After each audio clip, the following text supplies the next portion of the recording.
हाय, मैं हूं अदनान शेख और आप मुझे देख रहे हो टाइम्स ऑफ इंडिया टीवी पे। वो गलतियां मैं भी किया हूं, ऐसा नहीं है कि मैं नहीं किया हूं, मैं भी किया हूं। 2 साल 2.5 साल हो गए, पर वो टाइम पे मेरे को पता नहीं था कि वो चीज़ें क्या है। जब मेरे को पता चली और मेरे जो आस पड़ोस के लोग वो चीज़ में फंसने लगे तो मैं वो चीज़ें अवॉइड करने लगा। और वो टाइम पे मैं करता था बहुत ही कम अमाउंट में, पर अभी लास्ट मुझे जो ऑफ़र आया था वो 3 करोड़ का था। तो जब इतने बड़ी फॉलोइंग है तुम्हारे पीछे, इतने सारा तुमको यूथ फॉलो करता है, तो कुछ पैसों के लिए अपना ज़मीर बेच के मेरे को नहीं लगता कि ये सब चीज़ें करना चाहिए। तो मैं वही चीज़ पीठ पीछे बात किया जो इंसान के मुंह पे कर सकता हूँ। मतलब ऐसा नहीं कि मुंह पे कुछ अलग और पीछे आके अलग, ये चीज़ है नहीं। फिर जब सना के साथ भी किया था तो मैंने बोला मैं सेम चीज़ तेरी वाइफ के साथ करूँ क्या, तो चुप हो गया। वो करता है, दूसरे को उंगली करता है, दूसरी लड़कियों को नीचा दिखाता है, पर उसकी जब लड़कियों को कोई कुछ बोल दे तो उसको दिक्कत होती है। और मैं ये सोच रहा था कि एकदम रियल रहने का है और रियल पर्सनालिटी वाला शो है, तो मैं बहुत ही ज़्यादा रियल था, शायद शो के लिए बहुत ही ज़्यादा रियल था। Hello everyone, welcome two times of India TV. मैं हूं विद्या तिवारी और आज है मेरे साथ अदनान शेख, जो कुछ समय पहले बिग बॉस ओटीटी सीज़न 3 के घर से एलिमिनेट हुए और आज हमारे साथ यहां पर मौजूद है बात करने के लिए अपनी जर्नी के बारे में और कैसा उतार चढ़ाव भरा रहा उनका छोटा सा लेकिन impactful suffer. Adnan, welcome two times of India. Thank you. काफ़ी ज़्यादा एक्सपेक्टेशन के साथ आप अंदर घुसे थे, थोड़े डिसअपॉइंटेड हो कि जर्नी जो है वो जल्दी ख़त्म हो गई? हाँ, थोड़ा सा हूँ, पर कोई नहीं, अल्लाह की मर्ज़ी थी, मैं यही सोचूंगा। और बाहर आने के बाद तो लोगों का प्यार और सपोर्ट देख के तो बहुत ही ज़्यादा खुश हूँ। मुझे लगा नहीं था कि इतने कम टाइम में लोग मुझे इतना ज़्यादा पसंद करेंगे और मज़ा आया। छोटी सी जर्नी रही है पर मज़ेदार रही है। लोगों को मेरी पर्सनालिटी पूरी खुल के दिखी और पसंद भी कर रहे लोग। अगर बात करें आपके दोस्त फैज़ू की, तो वो आपके लिए लड़ते हुए, स्टैंड लेते हुए नज़र आए, लेकिन बहुत तहजीब और तमीज़ के साथ वीकेंड के वार पे, और कहीं ना कहीं एल्विश दिखे आपका मजाक उड़ाते हुए, आपके मेंटल हेल्थ का मजाक उड़ाते हुए, जिसकी वजह से शायद अनिल कपूर जी को भी वो पसंद नहीं आया। क्या कहेंगे, आपने वो सुना, वो देखा उसके बारे में? देखा, मैं देखो उसका तो काम धंधा ही इसी पे चलता है। उसका जो पूरा जर्नी रही है, दूसरे को क्रिटिसाइज़ करना और उल्टा सीधा बोलना, उसका घर ही इस पे चलता है। तो कोई एक पढ़े लिखे इंसान की बात अगर सुन के अपन आगे बातें करेंगे तो मज़ा आएगा। एक ऐसा इंसान जो खुद आज ईडी की रेड में फंसा पड़ा है, दुनिया भर के केसेस उस पर है, मारा मारी वो करता है, तो वैसे क्रिमिनल की क्या ही बातें करना। लेकिन आपको लगता है ये जो इस पूरे सीजन में एक चर्चा का विषय रहा है, that is social media influencers.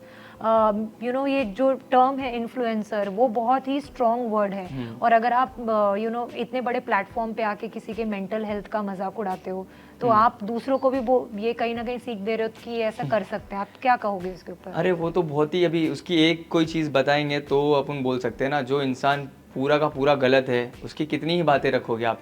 जो सिखाता है बेटिंग और गैम्बलिंग ऐप प्रमोट करता है, पैसे फंसाने अपने फैंस लोग को बोलता है, वो गलतियां मैं भी किया हूँ, ऐसा नहीं है कि मैं नहीं किया हूँ, मैं भी किया हूँ। 2 साल 2.5 साल हो गए, पर वो टाइम पे मेरे को पता नहीं था कि वो चीज़ें क्या है। जब मेरे को पता चली और मेरे जो आस पड़ोस के लोग वो चीज़ में फंसने लगे तो मैं वो चीज़ें अवॉइड करने लगा। और वो टाइम पे मैं करता था बहुत ही कम अमाउंट में, पर अभी लास्ट मुझे जो ऑफ़र आया था वो 3 करोड़ का था। तो जब इतने बड़ी फॉलोइंग है तुम्हारे पीछे, इतने सारा तुमको यूथ फॉलो करता है, तो कुछ पैसों के लिए अपना ज़मीर बेच के मेरे को नहीं लगता कि ये सब चीज़ें करना चाहिए। उसके बाद में दुनिया भर के क्राइम वो करे हुए, जाके किसी पे अटैक वो करे हुए, तो ये इस चीज़ को सही तरीके से यूटिलाइज़ नहीं कर रहा है और एक यूथ में एक गलत मैसेज फॉरवर्ड कर रहा है। जब अंदर घुसे आप कुछ ऐसे पॉइंट स्ट्रॉन्ग लेकर गए थे कि जैसे कटारिया ने सही तरीके से विशाल का साथ नहीं दिया, सना मकबूल कहीं ना कहीं यूज़ कर रही हैं। अंदर जाने के बाद ऐसी क्या वजह हुई कि आपका स्टैंड थोड़ा सा चेंज हो गया और आप थोड़े नरम पड़ गए, थोड़े कहीं ना कहीं ऐसा लगा कि आपने अपना स्टैंड चेंज कर लिया, ऐसा कुछ लोगों को लगा? तो जो भी लोगों को लगा बहुत ही गलत लगा। फॉर एग्जाम्पल, मुझे जो चीज़ लगी मैं जाके लोगों के मुंह पे बोला, जिसके लिए लगा उसको भी बोला, जिसने बोला उसको भी बोला। अब उन लोग वो चीज़ पे रिएक्ट नहीं किए तो उसमें मेरी गलती नहीं है, और किसी और के मुद्दा लेके मैं लड़ूं वो मेरी पर्सनालिटी नहीं है। मेरा काम है बोलना आके, और ये भी नहीं कि पीठ पीछे बोलना, मैं दोनों को बोला, जिसने बोला, जो जिसका यूज़ कर रहा है उसको भी। तो मैं मेरे पॉइंट्स रखा, और किसी और के पॉइंट पे मैं लड़के मुद्दा बनाऊं, वैसे मेरी पर्सनालिटी है नहीं। हाँ, जब जो मेरे से पंगा लिया तो उसको बड़ा, वही टाइम पे उसको मैंने टोटल लिया फिर उसका बराबर, चाहे वो कोई भी हो। और रही बात नरम पड़ने की, तो नरम वो पड़ता है जो ठसता है, जो डरता है। मैं सिर्फ अल्लाह से डरता हूँ, तो अंदर ऐसा कोई है नहीं जिससे मैं डरूँ या नरम पड़ूँ। लवकेश के लिए क्या आपका स्टैंड अप चेंज हुआ है या आपको लगता है वो अभी भी ट्रोल करके लोगों को थोड़ा नीचा दिखा के ही बात करते हैं? तो नीचा दिखाया, फिर उसको फिर मैंने बताया, फिर जब वो वैसा कुछ करने की कोशिश किया। ऐसे वो बंदा बहुत अच्छा है, स्वीट है। गेम के हिसाब से जैसे मैं बताया इससे पहले भी 1-2 इंटरव्यू में मैंने बताया कि वो खाना वगैरह शेयर कर रहा था। मतलब जब 2-2 रोटी मिल रही थी तो वो राइस बना रहा था, वो टाइम पे उसने राइस आके खुद सामने से मेरे को दिया, बोला ले भाई इसमें से खा लियो। फिर बाद में नींबू पानी बना के ला रहा है, मुझे पिला रहा है। मतलब एक हाथ बढ़ा रहा है दोस्ती का। तो मैं अननेसेसरी क्यों पंगे लूँ?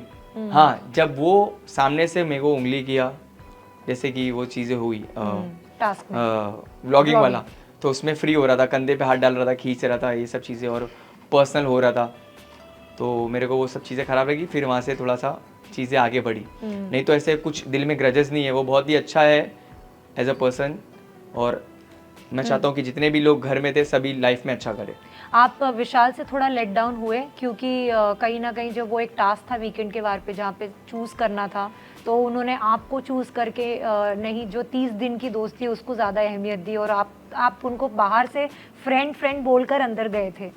देखो, वो गेम के हिसाब से वो सोचा शायद, और वो सिचुएशन ऐसी रहती ना, दिमाग काम नहीं करता है।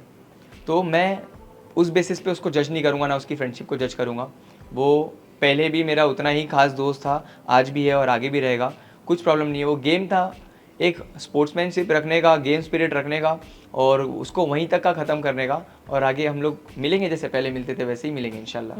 जाने से पहले मैं ये ज़रूर जानना चाहूँगी कि अरमान का आपको लग रहा है कि डबल स्टैंडर्ड वाला गेम है कि वो आपके साथ बैठ के एल्विश की बुराई करते हैं, बाहर की बातें करते हैं और फिर वो दूसरे के तरफ जाके दूसरे की बातें करने लगते हैं। क्या कहेंगे आप, जो वो बाहर की बातें कर रहे हैं, लोगों के बारे में कमेंट्स पास करते रहते हैं, क्या कहेंगे?